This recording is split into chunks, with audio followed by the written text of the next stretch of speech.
Salam alaikum, Azoul, bonsoir. Pour le rétro-info d'aujourd'hui, nous évoquerons les faits les plus saillants de la semaine, comme d'habitude. Les attaques de Saadani contre le général Tawfiq, contre le général Tawfiq et d'autres personnalités. La réaction du même Tawfiq qui fait savoir qu'il va porter plainte pour diffamation. Nous évoquerons aussi la grève des 2 jours déclenchée par les 17 syndicats autonomes et les mesures drastiques d'austérité qui se profilent à l'horizon. Nous parlerons de la réunion du comité central du FLN d'aujourd'hui à Alger. Et pour ce qui est de la journée nationale de la presse, je vais vous lire quelques passages de la lettre supposée avoir été écrite par le président Bouteflika, quelques extraits qui méritent vraiment le détour. Je vous les livre. La décision de décréter, c'est Bouteflika qui parle, La décision de décréter cette journée nationale de la presse, loin d'être une mesure fortuite, s'inscrit en droite ligne avec une politique et des choix résolument assumés par l'Algérie, une Algérie qui sait où elle va. La Constitution amendée au début de l'année en cours est venue confirmer explicitement la consécration de la liberté de la presse dans toute sa composante, sans contrainte aucune si ce n'est le respect de la dignité, des libertés et des droits de la personne. De même qu'elle consacre la libre diffusion et promotion de l'information, des idées, des images et des opinions sous la protection de la loi et dans le respect des constantes et valeurs de notre peuple.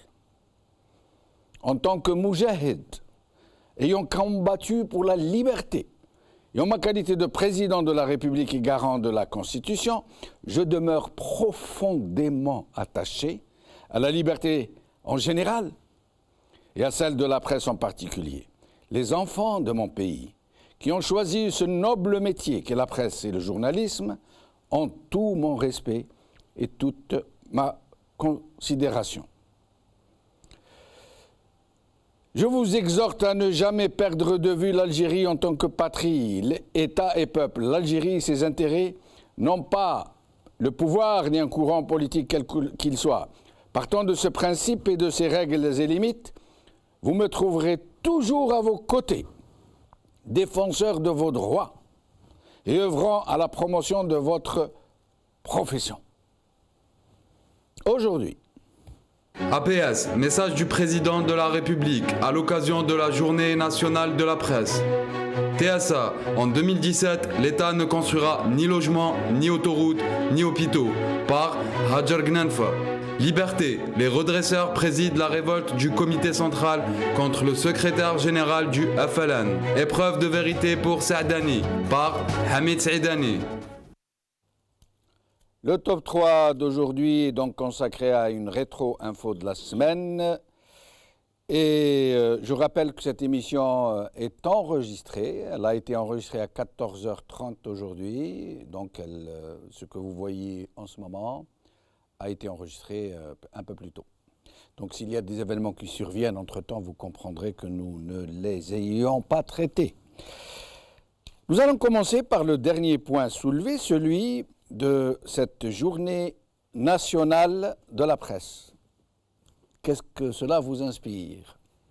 Et je vous invite donc à discuter à bâton rompu entre nous, normalement. Je peux prendre la parole? Oui. Bon, merci Jamel pour cette invitation. Merci pour Al Magharibia de nous avoir... Excusez-moi, j'ai oublié de présenter mes invités. Je suis désolé. Zoher Rouis, secrétaire national Gil Jadid. Hakim Taibi, journaliste et activiste politique. Azi Arab, ex-député FFS et syndicaliste. Je vous rends la parole.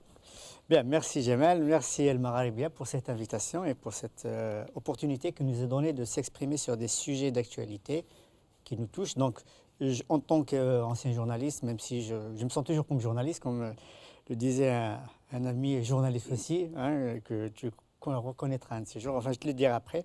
Quand on est journaliste, on le reste jusqu'à la fin de ses jours, même si on l'a été pendant un petit moment. Donc moi, quand on parle de la journée, quand j'ai entendu ce que tu as lu tout à l'heure, moi je pense tout simplement directement, c'est la situation d'Al-Watan, le calvaire qu'ils ont vécu au moment où ils se sont déplacés pour occuper leur nouveau siège. Donc toute la machination qui a suivi un petit peu, toutes les turpitudes du pouvoir et des forces de sécurité qui sont arrivées, je crois que c'était en fin de journée à minuit pendant le Ramadan pour dire que votre local n'est pas dans les normes. Donc franchement, ça résume un petit peu tout pour moi. Hein. C'est une situation, c'est des comportements qui résument... Ils ne sont pas fatigués de la langue de bois. Quand on lit la lettre du président, et quand on voit la situation sur le terrain de la presse, ce sont deux mondes qui n'ont rien à voir l'un avec l'autre. C'est complètement... Juste pour dire, tu me permets, pour finir, c'est la situation qui résume entièrement la situation de la presse et ce que pense est le type de considération, bien d'inconsidération, de manque de considération qu'a ce pouvoir vis-à-vis de la presse. Donc il suffit de voir le cas d'Al-Watan et de son nouveau siège. Moi je crois que Bouteflika, ou bien, c'est pas lui qui écrit, ça c'est sûr, vous voyez. Et sincèrement, on n'est pas au courant de la situation du pays. Si c'est lui qui a écrit cette lettre, ça m'étonne fort. Parce que quand il parle de la liberté de la presse, il n'y a pas de liberté de la presse en Algérie. La presse est muselée. Je ne vois pas, c'est de l'hypocrisie que de décréter une journée de la presse. Il y a déjà une journée de la presse internationale. Elle est muselée comment? Elle est muselée par la carotte qui représente la publicité et tous ces journaux qu'on étouffe quand ils ne sont pas dans le truc, ou elle est muselée par des manières brutales? Oui, le matin, la situation Al-Watan, la situation Al-Khabar, tous ces journaux ont vécu des situations, mais alors incroyables. C'était une forme une dictature administrative. Vous voyez, avant, le pouvoir avait ses moyens, c'est la dictature claire, nette et précise.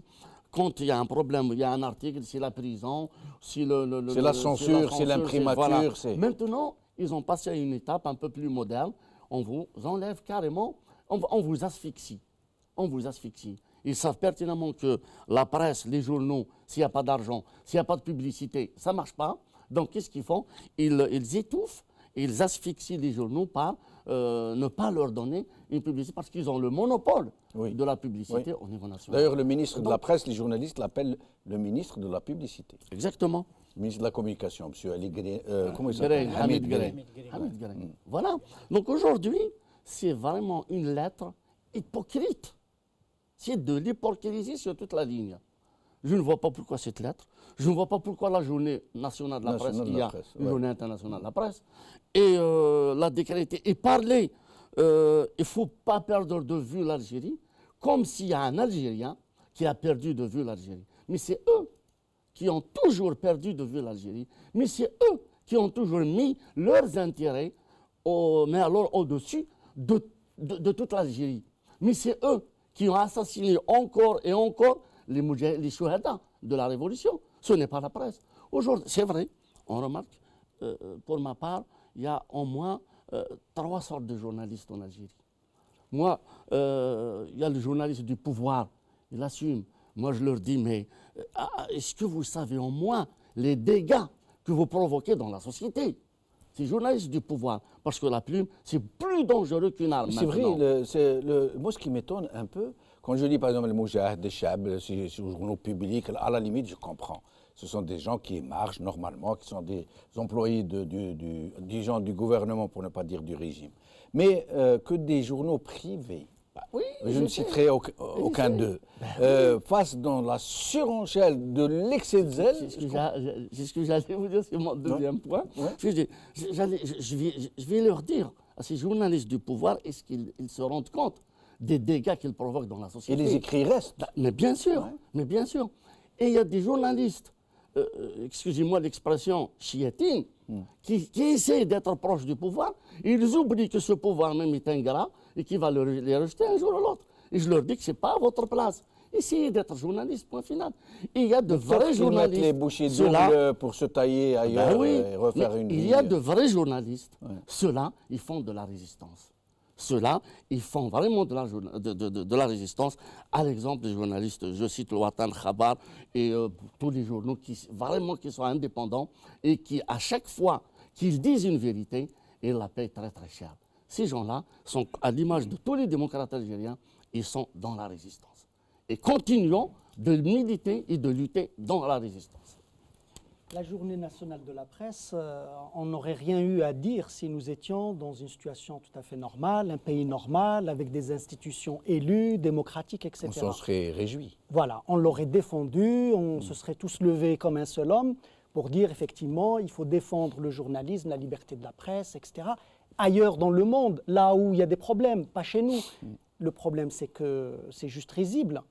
C'est que nous sommes dans un pays qui est tout, sauf un pays ouvert, démocratique, qui respecte la liberté de la presse, les droits de l'homme, les libertés individuelles et collectives. C'est pour ça que c'est risible. Donc c'est un mensonge d'État, d'abord, et puis c'est un mensonge auquel croient profondément désormais les tenants de cet État dictatorial. Et ils veulent faire Ils partager y croient ce... vraiment, ils y croient. Je pense qu'ils sont rentrés dans une schizophrénie où ils croient réellement. Parce que tout à l'heure, quand vous avez dit que M. Bouteflika, ce n'est pas lui qui a écrit ce discours, sinon il ne l'aurait pas écrit, c'est juste nier que quand il était en bonne forme et en bonne santé, il faisait la même chose.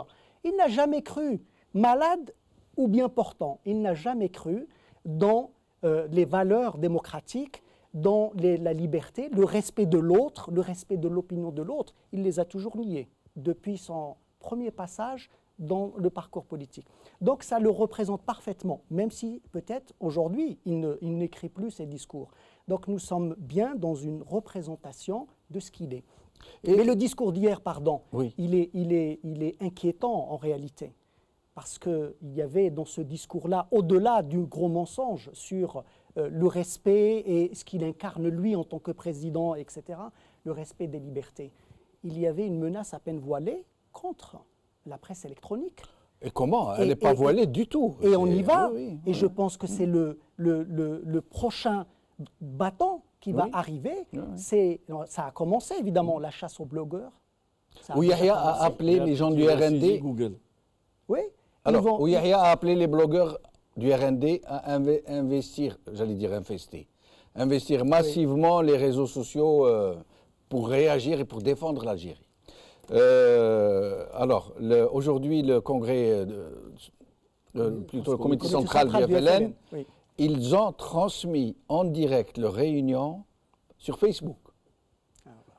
Ils ont transmis en direct. Et ils dénient aux autres d'utiliser ces mêmes réseaux sociaux et ces mêmes sites Internet, cette presse électronique, qui sont en train de stigmatiser d'une façon incroyable et qui sont en train de mettre dans le créneau de la fameuse main étrangère, d'ailleurs. Mais la prochaine étape, c'est celle-là, c'est de légaliser l'immoral, c'est de légaliser ce qui n'est pas acceptable. Ils l'ont fait pour les élections, ils l'ont fait pour la création des partis politiques, ils s'apprêtent à légaliser la fermeture d'Internet par moment pour des raisons qui sont C'est déjà fait, en fait. Mais ils vont le légaliser. La connectivité est tellement faible que pour regarder une vidéo YouTube en Algérie, vous mettez 2 heures. Oui, oui. Mais ils n'auront plus, ce que je veux dire, ils n'auront plus à user de subterfuges pour fermer davantage le champ médiatique. Ils sont en train de poser légalement le cadre qui leur permet de le faire et d'emprisonner les gens, les voies libres, etc. etc. C'est cela qui est très inquiétant dans ce que j'ai entendu Et hier, au sujet de ces fameuses chaînes de télévision offshore, comme on les appelle, ils sont une 50aine à agir en Algérie sans aucune autorisation de quelque sorte que ce soit. C'est-à-dire il y a 4 chaînes qui ont par décret l'autorisation d'ouvrir des bureaux. Et un bureau n'est pas censé diffuser, n'est pas censé avoir autant de journalistes. Mais ils leur ont donné tout de même une autorisation légale leur permettant d'ouvrir des bureaux à Alger. Ce sont des sociétés de droit étranger. Or, les 50 autres n'ont aucune sorte d'autorisation légale. On leur dit, personne ne vous a parlé, vous pouvez travailler, allez-y, travaillez, personne ne vous parle. Ils ont du personnel qu'ils déclarent, ils ont de la pub, ils ont des activités commerciales, mais ils n'existent pas légalement. Et dès qu'ils outrepassent les fameuses lignes rouges non dites, comme l'Atlas ou l'Ouatan TV, on les ferme et ils ne peuvent pas se plaindre puisqu'elles n'existent pas légalement. Qu'est-ce que vous en pensez? C'est la stratégie adoptée. C'est la stratégie adoptée parce que si vous le laissez exister légalement, il va falloir le fermer, on va dire, légalement.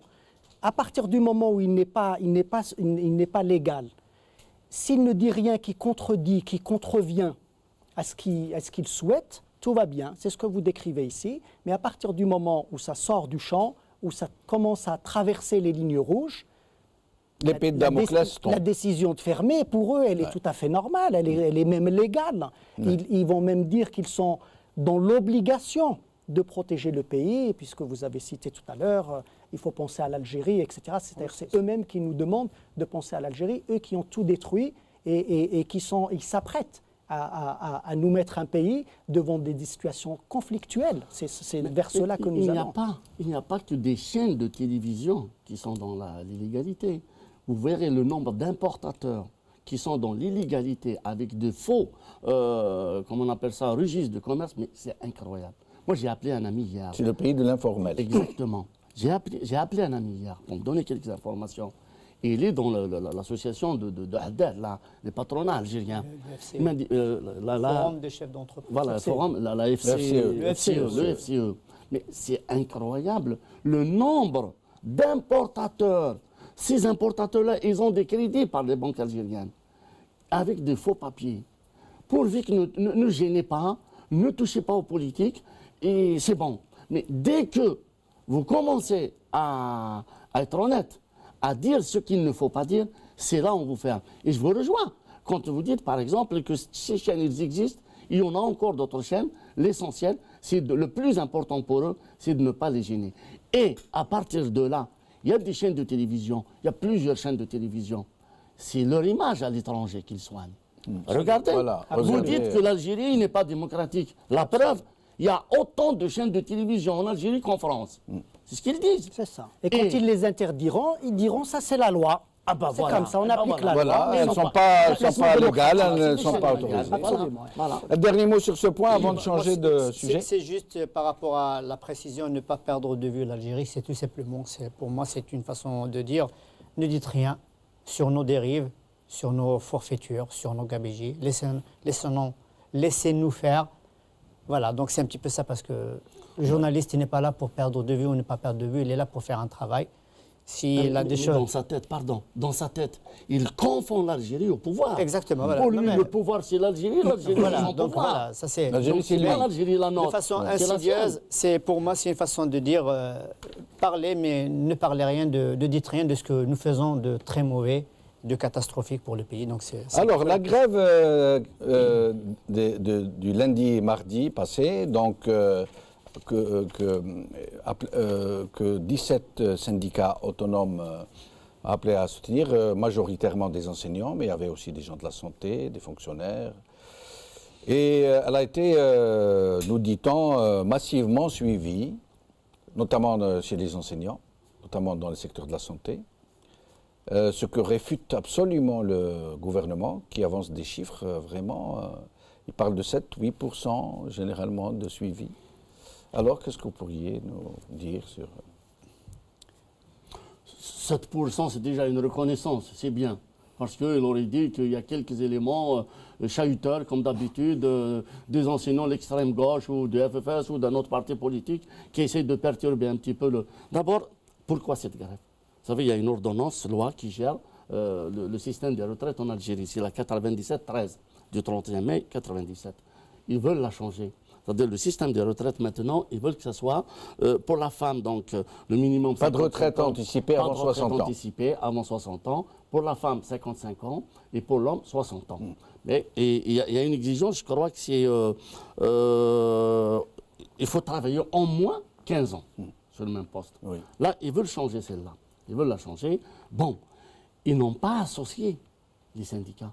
Quand on travaille dans le social, quand on veut réellement être démocratique, il faut associer les concernés. Je crois que les concernés, ce sont les salariés, ce sont les fonctionnaires, ce sont les représentants des fonctionnaires, c'est les syndicats. Cette histoire de syndicat autonome, j'étais responsable d'un syndicat autonome, donc c'est toujours la même chose, c'est de la résistance. Le fait que des syndicats autonomes existent sur le terrain, et pour preuve qu'ils sont majoritaires, parce que la réalité a toujours démenti les dires du pouvoir. Il a toujours, à chaque fois qu'il y a une marche ou qu'il y a une grève, il est très très bien réussi par les syndicats autonomes. Et à chaque fois que le pouvoir ou une frange du pouvoir essaye de faire bouger les choses, et c'est un échec. Mais aujourd'hui, le gouvernement refuse de discuter avec ces syndicats. Il dit, je discuterai avec tous les syndicats, avec le JTA, les autres syndicats, mais ceux-là, je ne parle pas avec eux. Le gouvernement a fait le choix... Je ne négocie rien. Ben oui, c'est une humiliation pour tous les travailleurs algériens. C'est une insulte à la démocratie. Mais est-ce que ce gouvernement croit vraiment à la démocratie? C'est une insulte. C'est des gens qui n'ont rien à voir avec la démocratie. Regardez, dans les faits, il contredit son discours d'hier. Il contredit son discours d'hier. Le monsieur, le libérateur, le monsieur, le démocrate, il s'est avéré que sur le terrain, c'est un véritable dictateur. C'est un véritable dictateur. Il ne reconnaît même pas l'existence des syndicats autonomes. Alors, les syndicats autonomes vont faire grève, les syndicats autonomes vont vivre toutes les misères du monde, toute la dictature administrative du pouvoir, et le JTA va récolter la négociation. C'est le syndicat maison qui est choisi. C'est toujours la même chose, c'est toujours la même histoire. C'est-à-dire il faut qu'il parle et qu'il raconte une histoire aux siens. Ce régime-là ne sait parler qu'à ceux qui sont prêts à l'entendre, à l'écouter.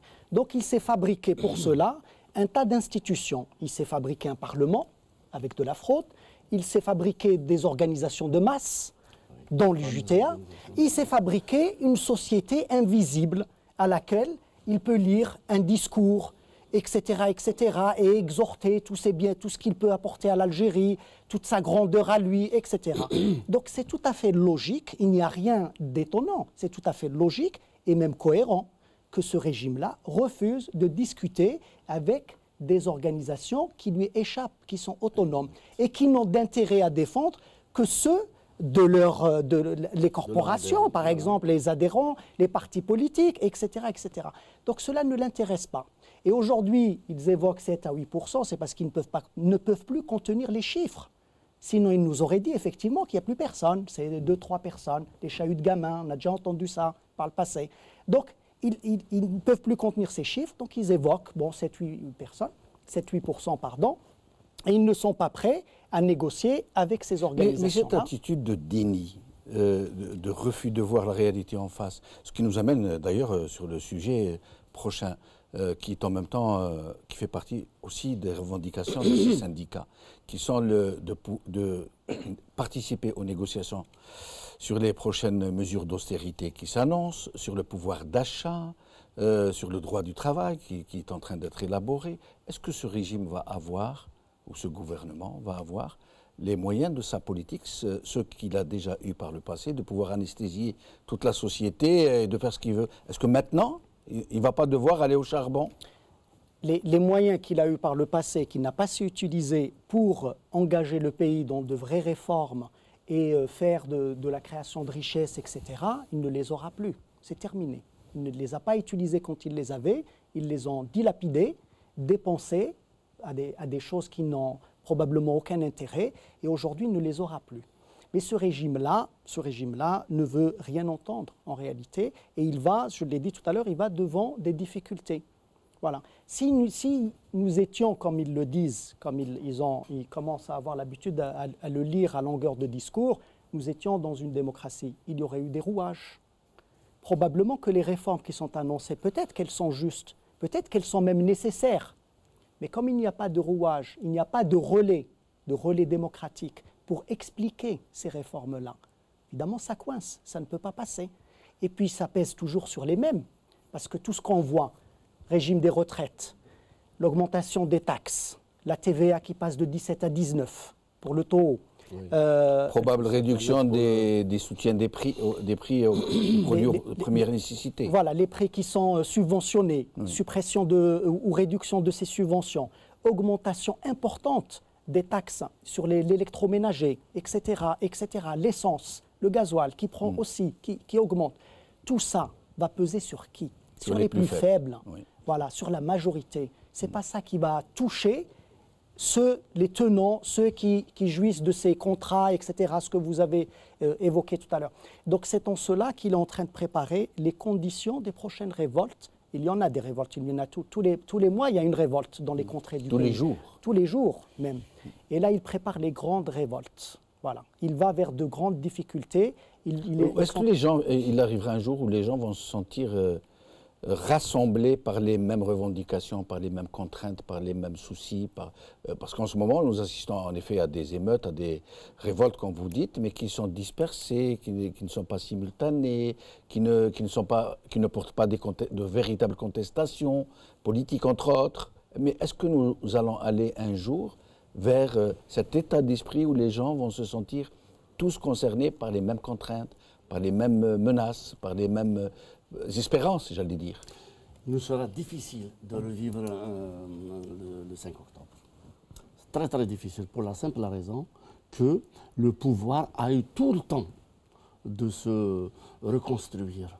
La dictature a eu tout le temps de s'élargir. Parce qu'aujourd'hui, dans toutes les mairies, vous le savez, dans toutes les mairies, même si il n'y a pas officiellement de représentants du DRS, mais il y en a des policiers. Quel est leur rôle? Ils ont dit qu'ils ont tout retiré, mais ce n'est pas vrai. Essayez de vous renseigner. Ce n'est pas vrai. Donc aujourd'hui, la dictature a eu tout le temps de se reconstruire, il a eu tout le temps de s'élargir. Ça m'étonnerait. Ils sont en train de pousser. Ils sont en train de pousser. Parce qu'en fait, cette guéguerre au sommet du pouvoir, et en fait, ils veulent nous dire quoi? À chaque fois qu'il y a un problème, ils vont l'étouffer par ce genre de déclaration de Saaden ou de Toufik. Est-ce qu'à votre avis, le problème du peuple, si Saaden ou Toufik, ce n'est pas vrai? C'est la situation sociale. La situation sociale en Algérie, aujourd'hui, elle est dégradée et dégradante. Vous avez cité un cas tout à l'heure qui m'a profondément touché. Un handicapé qui touche 3000 dinars par mois, et on l'a augmenté de 1000 dinars, c'est une véritable chouma. C'est une honte. 4000 dinars, et on l'oblige à aller à la poste pour retirer son argent. Oui, on ne peut pas lui verser sous son compte. Impossible. Oui. Voilà. Vous vous rendez compte? On vit dans quel pays? Et nous allons enchaîner justement ce que vous venez de susciter, de cette lutte au sommet entre les Saadani, les Toufik. Juste si tu permets, Jamel, par rapport aux discussions avec les syndicats, parce que Oui. les syndicats autonomes, je pense que... Et nous enchaînerons sur voilà, donc ce effectivement, conflit. déjà, c'est pas nouveau, c'est pas surprenant, parce que en Algérie, les syndicats autonomes n'ont jamais eu la cote, en quelque sorte. C'est comme les partis politiques qui ne sont pas des partis, comme on appelle, de la coalition présidentielle. Donc c'est à peu près la même chose. Et deuxièmement, donc, s'il refuse aujourd'hui de discuter avec les syndicats autonomes, parce qu'il sait qu'à un moment donné, dans l'avenir très proche, il aura besoin de négocier ou bien de donner, je dirais, l'image d'un gouvernement ou bien d'un pouvoir qui a envie de négocier, il va devoir s'appuyer sur les syndicats qui sont à la solde. Donc, du coup, il commence dès maintenant à exclure ces syndicats, parce qu'au moment où les choses sérieuses vont avancer, parce qu'il y aura des projets, il y aura des mesures antisociales qui vont être prises, parce que la conjoncture économique ne pourra pas continuer comme ça, c'est clair. On en a parlé tout à l'heure avec les moyens qui vont vers la baisse, les moyens financiers, les recettes des exportations des hydrocarbures qui vont vers la baisse. Donc, à un moment donné, il ne pourra plus... il aura besoin de discuter, mais pas avec les syndicats autonomes. Donc dès maintenant, on les met de côté parce que ce sont des syndicats illégitimes, des syndicats... Illégitimes. Ils sont autorisés, ils sont légaux et légitimes, oui, puisqu'ils parviennent à déclencher des grèves qui sont exactement. suivies, mais dans sa lecture à lui, dans la lecture, n'est légitime que ce qu'il contrôle. Oui, le pouvoir, c'est clair. Pour lui, tout ce qu'il ne contrôle pas, il est illégal, illégitime, il est antinational, anti-révolutionnaire. Ils disent que les syndicats autonomes ne sont pas représentatifs. Voilà, c'est manque de légitimité. Voilà. Au niveau de la représentativité nationale, pour les syndicats autonomes, par exemple, au niveau de la gestion des œuvres sociales, il n'y a jamais eu d'élection. Pour savoir, en France par exemple, pour savoir si un syndicat est plus représentatif que l'autre, il y a des élections. Ce n'est pas le cas. Professionnelles. Ce n'est pas le cas. Ce n'est pas le cas. Ce n'est pas le cas en Algérie. En Algérie, c'est l'UJTA qui gère les œuvres sociales. Eh oui, le fameux scandale des œuvres sociales. C'est l'UJTA qui gère les mutuelles. Donc, il n'y a pas d'élection. S'il y avait des élections réelles, donc on aurait associé ces syndicats autonomes. Donc, le pouvoir, à chaque fois, il se cache derrière le fait que les syndicats autonomes ne soient pas représentatifs. Mais On ne peut pas le savoir. En plus, des syndicats qui arrivent à vous, je ne sais pas moi, à immobiliser des écoles, à fermer des écoles, pacifiquement, hein, je crois qu'ils sont beaucoup plus représentatifs que les syndicats. Et on en arrive à ce conflit entre Saadani, ces attaques de Saadani qui ne craint même pas. C'est-à-dire il ne prend même pas le soin de dire non, je vais faire un peu de stratégie, je ne vais pas prendre tout le monde en même temps. Je vais attaquer d'abord Tawfiq, puis Belkhadem, puis l'autre. Non, lui, il les prend tous en même temps, comme s'il ne craignait personne, comme s'il était vraiment en position de force. Est-ce bien le cas d'abord? Et puis, qu'est-ce que cela signifie, ces attaques? Dans ces attaques, il y a deux choses. Il y a du nouveau et du vieux. Oui. Je vais commencer par le vieux. Oui. C'est qu'à chaque fois qu'on est qu'on est à l'approche d'une échéance électorale, on a toujours ce genre d'agitation.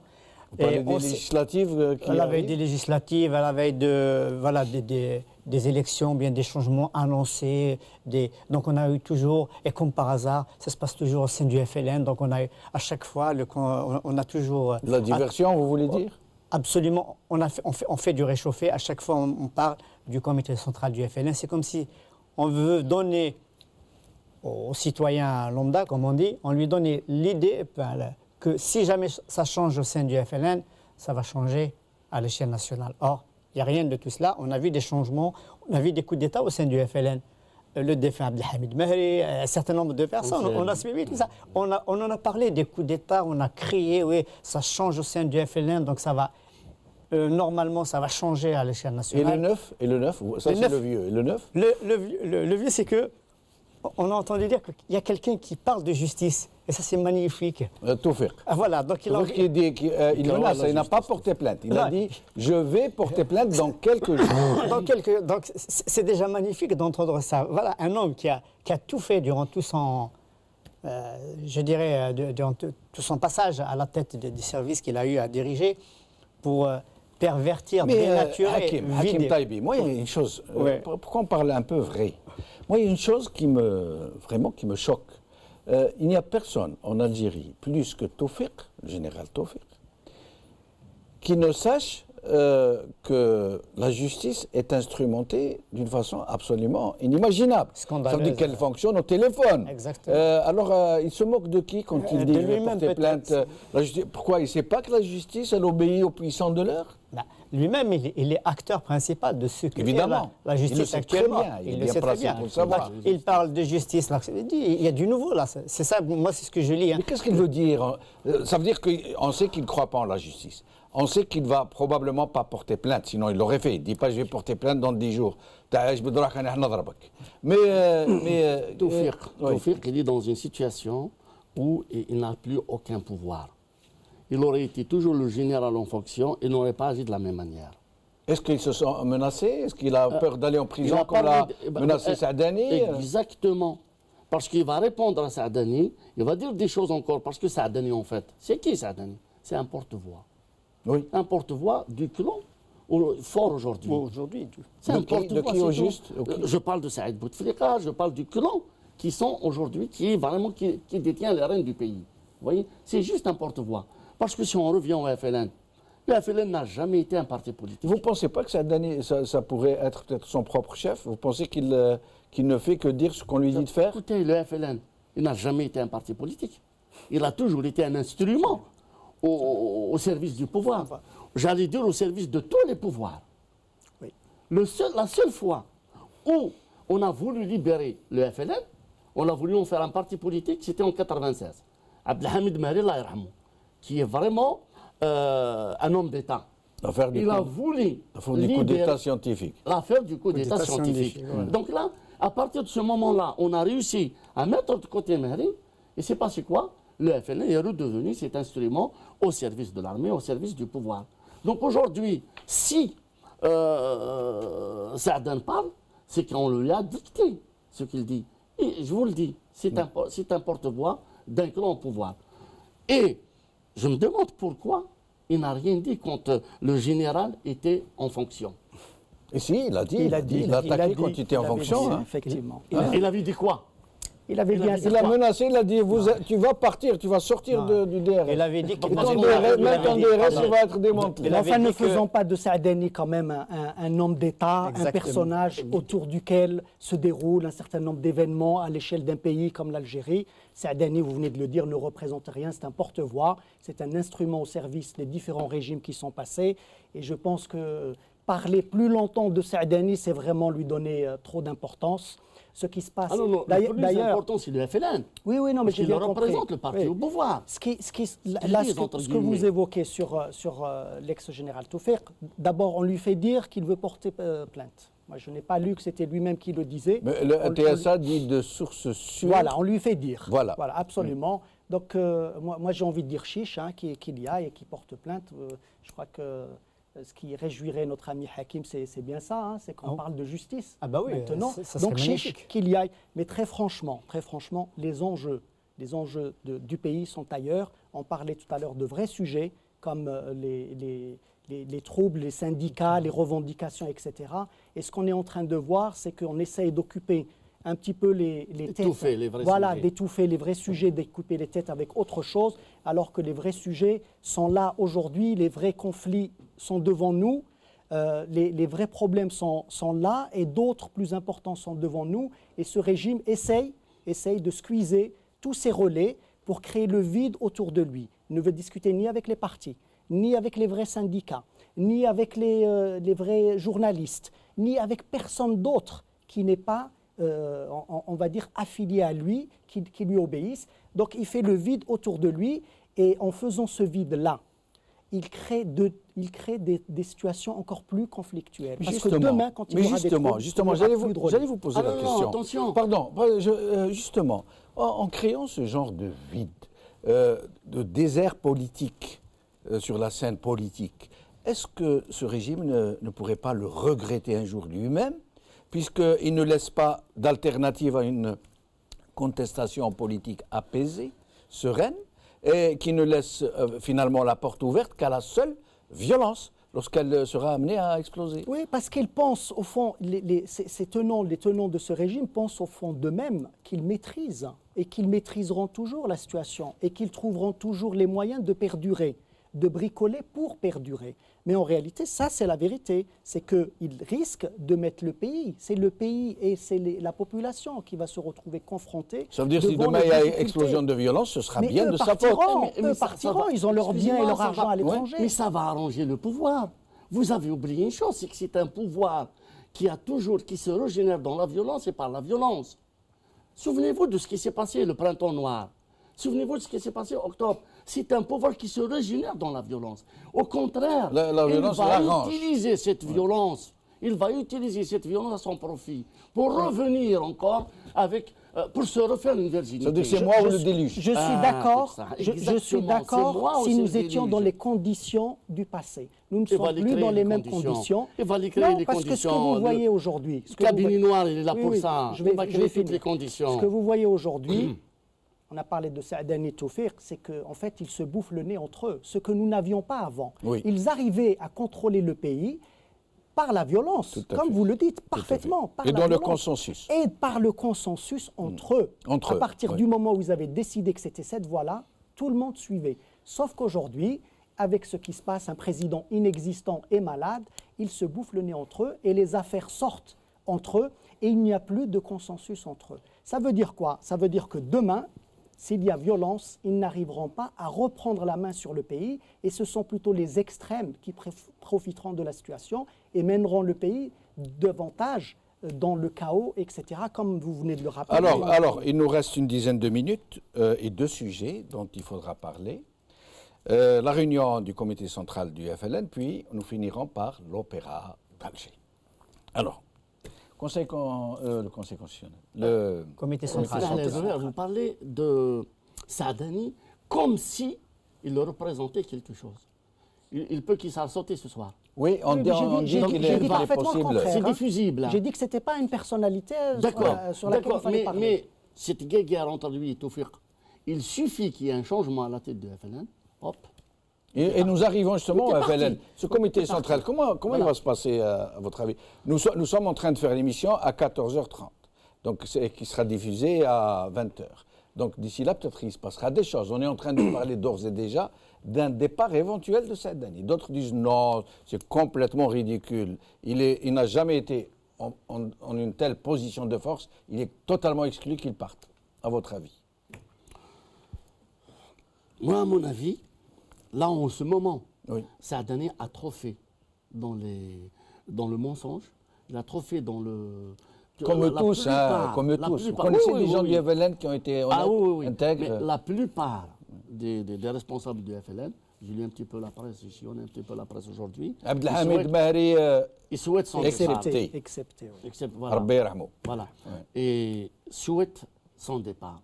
Je crois, et on a appris là que plutôt ce qu'ils appellent les réformateurs qui sont aujourd'hui majoritaires au niveau de cette réunion, je crois qu'il va partir.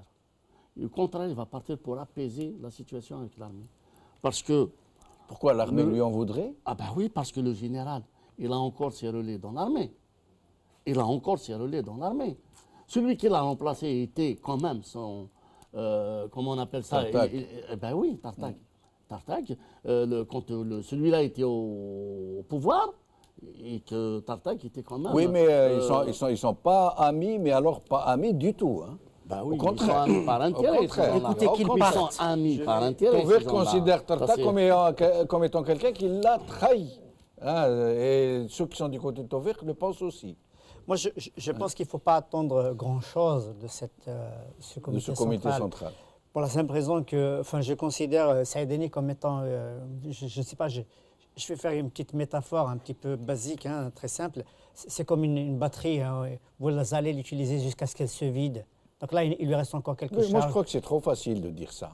C'est ça. Le bonhomme, il est en train de démontrer qu'il pèse, du moins qu'il pèse ce que pèsent ses protecteurs. Hier, par exemple, à Batna, c'était prévu une réunion anti-Saadani qui devait se tenir demain. Et c'était prévu depuis plusieurs jours. Oui. Et on en est arrivé à se demander qu'est-ce que ça veut dire? Comment ceux qui sont en train de lâcher Saadani contre les uns et les autres autorisent en même temps cette réunion de Batna, parce qu'elle ne peut pas se tenir sans leur autorisation, puisque c'est eux les maîtres, ce sont eux les maîtres de ce pays. Or, TAF, hier soir, on a appris qu'elle a été annulée. Ça veut dire que les anti-Saadani n'ont pas la voile en poupe. Hein, je crois que l'histoire du le vent en FLN, poupe, ouais, l'histoire du FLN depuis qu'il existe, hein, en tant que FLN d'aujourd'hui, pas le FLN révolutionnaire, on a toujours eu des surprises un petit peu qui sont toujours allées à l'encontre de ce que nous avons prédit en quelque sorte. Donc moi personnellement, Saadani, je pense qu'il va pas se passer grand chose aujourd'hui. Il va pas se passer, mais probablement il y aura des évolutions qui vont se faire en douceur, probablement. La même langue de bois, les mêmes reconduites, voilà, les mêmes... Donc, une fois qu'il sera vidé de sa substance, ils vont le mettre de côté. Mourir de sa belle mort. Voilà, donc je pense, hein, c'est l'idée. Cette réunion du comité central est un non-événement. Que Saadani reste ou parte, ça ne change absolument rien. Et d'ailleurs qu'il parte, tout simplement, j'allais dire bon débarras. S'il est aussi important et s'il a une place aussi importante sur l'échiquier politique, qu'il aille créer un parti politique, tout simplement, qu'il aille rassembler des adhérents sur une ligne qu'il aura tracée. Mais il a le parti FLN. Tout le monde sait comment ça fonctionne, comment il a été nommé et non pas élu, et comment il obéit. On en a parlé tout à l'heure, on a dit que c'était un instrument, donc il obéit à des ordres. S'il part, c'est qu'il est en fin de mission, c'est qu'il a terminé ce qu'on lui a demandé de faire. S'il reste, c'est que sa mission n'est pas terminée. Il a encore des choses qu'il doit exécuter. Donc il continuera à les exécuter tout à fait normalement. Mais enfin, si vraiment il veut concourir sur le jeu politique, qu'il vienne nous rejoindre sur le terrain, qu'il aille se promener tout seul libre dans les rues d'Alger et qu'il aille parler aux gens dans les cafés comme nous le faisons à Gil Jadid. Et on va voir comment il est aimé dans le pays, comment il est soutenu et comment il peut le faire. Voilà, il peut le faire à Neuilly-sur-Seine, mais probablement pas à Alger. Alors nous en arrivons donc à cette fameuse histoire de l'opéra d'Alger, un opéra qui a été offert par les Chinois à l'Algérie. Les Chinois qui ont tellement gagné d'argent dans ce pays, au point où ils en sont devenus le premier partenaire économique. Et donc ils ont offert un opéra flambant neuf. qui a été inauguré hier en grande pompe avec les gens les plus proches du régime. M. Bouteflika, donc, qui a inauguré, enfin qui a tiré un cordon comme ça. Et l'opéra, d'abord on se demande à qui elle est destinée, à qui il est destiné, cet opéra, aux enfants de Bab el Oued, de L'Rouat, de Tissemsilt. Ce qu'on ne sait pas, c'est quelle est la contrepartie. On sait qu'il y a eu effectivement ce cadeau des Chinois. On imagine la contrepartie. On sait que beaucoup de contrats ont été donnés aux Chinois, à la Chine. Les Chinois qui ont versé beaucoup de pots de vin, beaucoup de probablement. C'est un secret de polichinelle. Mais qui ont aussi imposé leurs conditions en ramenant en Algérie de la main-d'œuvre. Oui. De la main-d'œuvre. Par dizaines de milliers. Voilà. Ils ont imposé leurs conditions. Ils ont réglé parfois et par moments leurs problèmes de chômage, mais ils ont accentué les nôtres avec l'aide de ce régime, avec l'assentiment et l'accord de ce régime, où nous avons tous vu la construction de l'autoroute par de la main-d'œuvre chinoise et des Algériens assis par terre en train de les regarder. Voilà, travailler. Donc, quelle est la contrepartie? Puis vous l'avez dit, hein, très franchement, c'est bien, c'est probablement bien d'avoir un opéra. Mais est-il destiné à tous? Je ne suis pas sûr. Je ne suis pas sûr. Effectivement, vous avez cité Bab el Oued, mais on peut citer d'autres contrées du pays. J'espère que c'est pour l'Algérie et les Algériens et non pas pour une caste qui va squatter cet opéra-là comme elle squatte d'autres lieux. Il n'y a même pas de salle de cinéma, de salle de théâtre, de salle de concert, de piscine, de gymnase. Il n'y a rien en Algérie. Pour les gens de la société, les gens d'en bas, il n'y a rien pour eux. Et cet opéra, mon Dieu... c'est un élément de plus dans le décor que s'est construit ce régime. Il a posé tout un décor, un parlement, un opéra par-ci, une grande mosquée à venir, etc. Ils veulent montrer, je ne sais à qui, que ce pays est tout à fait normal. Ils se au point d'avoir des opéras. Oui, je disais tout à l'heure, ils profèrent des mensonges et ils y croient. Et ils y croient profondément. Je crois que c'est là aussi, ils continuent toujours dans le mensonge. Et toujours pour se donner cette image d'un gouvernement qui fait pour le pays, qui travaille pour le pays, pour la culture, pour la démocratie, pour les droits de l'homme, comme ils le disent. Mais c'est juste pour leur image. Vous imaginez quand même, d'ailleurs, il y a même lors pas de de salle de l'inauguration, ils cinéma. ont reçu l'ex-présidente de l'Indonésie, Sukarno. Voilà. Ils ont, la preuve, c'est son ami. Donc, Illustre démocrate. Comme par hasard. Voilà. Et ces Chinois qui offrent un truc comme ça. Pas très cher, hein, quelque chose comme 30 millions de dollars. Et alors, 30 millions de dollars, c'est qu'ils en ont pris le triple en pot de vin. En pot de vin. Vous voyez, les Chinois, ils ont investi partout en Algérie. Cette histoire d'autoroute Est-Ouest, chaque virage, il y a un scandale. À chaque virage, il y a un problème, il y a un scandale. À chaque virage. On n'en parle pas. Le projet du siècle. Hein. Le projet du siècle. On n'en parle pas. Le projet du siècle, mais on n'en parle pas. De l'argent en l'air comme ça. Mais alors, c'est incroyable. Et cet opéra, moi, j'attire un petit peu sur l'opéra Bessayah. Bessayah, c'est vrai que c'est un grand moujahid. Rabbi yarhamou. Rabbi yarhamou. Et c'est l'ami de Bouteflika. Pourquoi il y a eu, normalement, l'opéra, c'est un lieu culturel. C'est un lieu culturel. On aurait pu appeler un musée de Moudjahidine, un musée Bessayah. C'est une bonne chose. Une rue Bessayah. Mais un lieu culturel. Il y a eu de grands artistes algériens qui sont décédés. Et même des Moudjahidines. Qui sont décédés aussi. Dans l'indigence. Dans l'indigence. Pour la plupart d'entre eux. On ne connaît pas d'artistes algériens qui soient décédés dans l'opulence. Voilà. Par exemple, opéra Issiakhon, opéra Grouabi, opéra Mohamed L'Anqa. C'est vraiment ce qui convient. Pour finir, il nous reste une minute. Donc, c'est juste pour moi, c'est bien pour la culture, mais de quelle culture? Parce que c'est juste un levier de plus sur lequel le pouvoir va s'appuyer, parce que ce sera une structure qui va être ouverte à ceux qui obéissent aux règles. Mais si c'est pour faire de la culture proprement dite, il faut mieux d'aller ouvrir déjà des salles de cinéma, comment dirais-je, réhabiliter l'activité, la création artistique, le film, le théâtre, parce que là, le pouvoir ne fait rien. Donc les opéras, c'est quoi? C'est pour envoyer à ouvrir, pour accueillir, je ne sais pas, des chanteurs et des danseurs qui viendraient du Moyen-Orient. Ou alors servir comment dirais-je, de faire valoir à messieurs et mesdames les Baggara. Voilà. Mais Hakim, investir dans la culture, investir dans l'éducation, c'est créer une génération cultivée, hein, et qui va remettre en cause ce régime. Donc, ils savent parfaitement ce qu'ils font en coupant toute cette frange-là et pour poser ce décor qui n'a aucun sens finalement pour la majorité. Merci à vous trois et nous arrivons donc à la fin de cette émission. Merci d'avoir suivi. Merci. comme ça. Avec ça.